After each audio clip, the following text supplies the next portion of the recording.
జరిగిందట? 9వ ఫ్లాట్ లో Anand Anand ISI agent అట. నిజమా? మన ఆనంద్ పాకిస్తాన్ కూడా చేరా? నిజమేనయ్యా.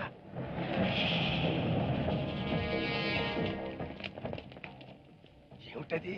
ఆర్టీఎక్స్ 50 కిలోల పై మాటేనట. అంటే పేలితే మన ఫ్లాట్స్ మొత్తం పటాపంచలు అయిపోనండి. ఒక్క మన ఫ్లాట్స్ ఏమిటి, మధురానగర్ మొత్తం మాడి వేసైపోతుందా?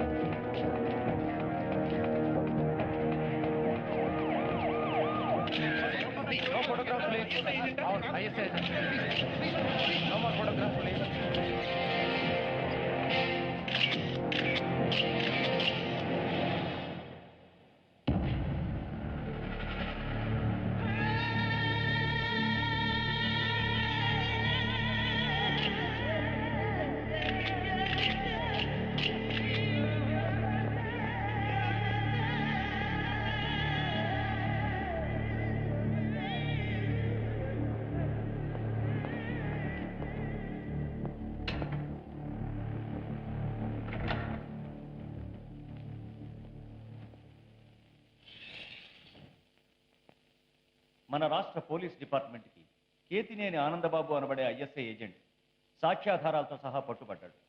మొన్న జరిగిన కోయంబత్తూరు సీరియల్ బాంబ్ బ్లాస్టుల్లోనూ, ఢిల్లీ, ముంబై నగరాల్లో జరిగిన బాంబ్ బ్లాస్టుల్లోనూ వీళ్లు సృష్టించిన విధ్వంసం మన దేశ రక్షణ శాఖకే సవాలుగా నిలిచింది. ప్రస్తుతం వీళ్లు ఆంధ్రప్రదేశ్ని, ముఖ్యంగా హైదరాబాద్ని టార్గెట్గా పెట్టుకున్నట్లు తెలుస్తోంది.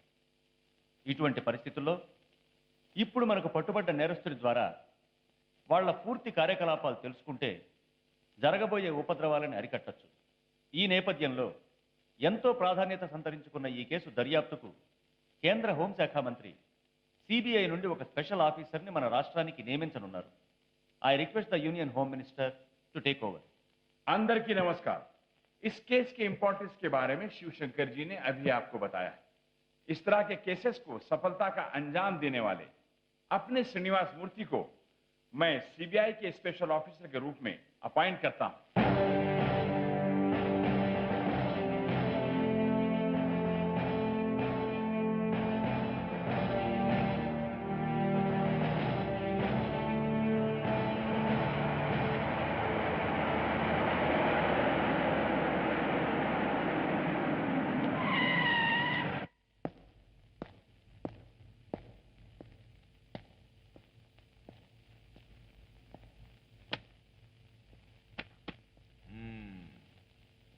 Ketineni Anandababu son of K Ramanarao, వృత్తి chief accountant, bank of Baroda. బయట వేషం చాలా డీసెంట్ గానే ఉంది.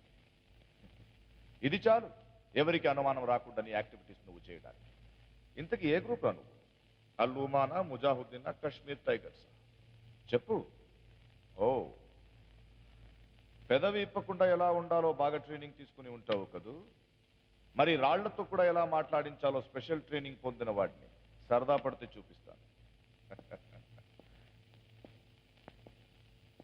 అంతెందుకు గాని చెప్పే, వీళ్లలో మీ వాళ్ళు ఎవరెవరు ఉన్నారు, ఇప్పుడు ఎక్కడున్నారు, కోయంబత్తూరు బ్లాస్ట్ లో ఎంతమంది పార్టిసిపేట్ చేశారు, ఆయుధాలు బాంబులు పాకిస్తాన్ నుండి మీకు ఎలా చేరుతున్నాయి, మీ ఫర్దర్ యాక్టివిటీస్ ఏంటి చెప్పే.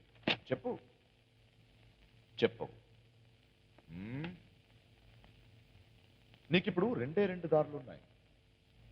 ఒకటి అప్రూవర్గా మారి నిజం చెప్పేడు, ఇంకొకటి టార్చర్లో ఉన్న అన్ని రకాలని టేస్ట్ చేస్తూ నిజం చెప్పేడు. ఏది బెటరో తొందరగా డిసైడ్ చేయి. దేశమును ప్రేమించుమన్నా అని గురజాడ అంటే నువ్వు దేశాన్నే ద్వేషించావు. పైకి అమాయకుడిలా నటిస్తూ, బ్యాంక్ ఆఫీసర్లా డీసెంట్ లైఫ్ లీడ్ చేస్తూ, చాప కింద పెట్రోల్ పాకించి అగ్గిపుల్ల గీయాలనుకున్నావు. నువ్వే చెప్పు అది ఎంత తప్పు. అది కూడా పాకిస్తాన్ లాంటి శత్రు దేశానికి అమ్ముడు పోయి మాతృదేశానికి ద్రోహం చేయడం ఎంత దారుణం. ఈ దేశం ఇచ్చిన చదువుకి, ఈ దేశం ఇచ్చిన ఉద్యోగానికి వచ్చే డబ్బు చాలక ఎంగిలి విస్తళ్ల మీద మెతుకుల కోసం అసలు నిన్న దేశద్రోహిని చేశారే వాళ్ళు నిజమైన దేశభక్తులు. వాళ్ళలో ఒక్కడు మీ గ్రూప్ లో ఒక్కడు వాళ్ళ దేశానికి ద్రోహం చేసేవాడు ఉన్నాడా? చెప్పరా, చెప్పు. నువ్వు ఏ కొమ్మ మీద ఉన్నావో ఆ కొమ్మని నరుక్కుంటున్నావన్న సంగతైనా నీకు తెలుసా? సారే జహా సే అచ్చా హిందుస్థాన్ హమారా అన్న ఇక్బాల్ హిందూ కాదురా, ముస్లిం. హిందుస్థాన్ అంటే హిందువులది మాత్రమే కాదు, ఈ నేల మీద పుట్టిన ముస్లిం సోదరులు కూడా ఈ దేశ ఆస్తులకు సంపదకు వారసులు. ఈ దేశంలో మెజారిటీ వర్గానికి లేని హక్కులు సదుపాయాలు మైనారిటీ వర్గాలకు ఉన్నాయి. వాళ్ళు పాకిస్తాన్లో కూడా పొందలేని ప్రశాంత జీవితాన్ని భద్రతని ఇక్కడ పొందగలుగుతున్నారు.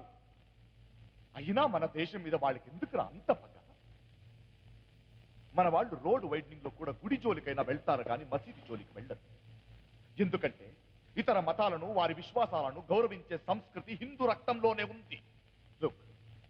ఖురాన్ కాగితాలను టీ డికాక్షన్ లో ముంచినందుకు తల్లడిల్లిపోయిన ఆ మహనీయుల్ని చెప్పమని, వారి ఖురాన్లో చెప్పిన శాంతి సౌభ్రాతృత్వాలకి వాళ్ళెంత విలువిస్తున్నారో చెప్పమను. ఎందుకు మన దేశంలో ఈ రక్తపాతాన్ని హింసాకాండని సృష్టిస్తున్నారో చెప్పమను. అలాంటి వాళ్ళకి నీలాంటి వాళ్ళు తొత్తులుగా ఉన్నందుకు ఏం శిక్ష చేస్తే సరిపోతుందో చెప్పు. Come on, tell me. Speak something, you idiot.